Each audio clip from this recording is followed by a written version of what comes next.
froze to death while drunk at 13. I also remember calling my family, trying to convince them to stay overnight at my friend's house. I don't know how or if I could speak clearly, but they didn't seem to notice my drunken ass. Sadly for the rest of the story, they said that I can't stay at my friend's house and need to come home later.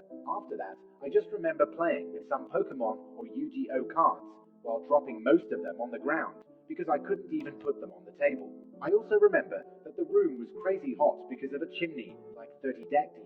Or maybe it was less and it felt hotter because of the alcohol. Next thing I remember is packing up our things and leaving the house. That was the nail in the coffin. I guess you all know how it feels being drunk and changing from a very hot environment to a very cold one. It hit like a truck, and as we tried getting me home, I started singing and speaking very loud in the streets. As I said, it was a very small town, so the two other guys tried shutting me down so that no one would suspect a thing. Luckily now, one seemed to notice, and so we went on. I also remember falling to the ground one time after I slipped on a patch of ice and hitting the back of my head pretty bad, but it wasn't bleeding or see. So I guess we went on to get me home. After a while, I was so unbearable that they wanted me to get to the streets to not raise any suspicion. We went over a fence and got on a pasture with sheep on them. I don't know why the sheep were still outside at this time, but it should save my life later on.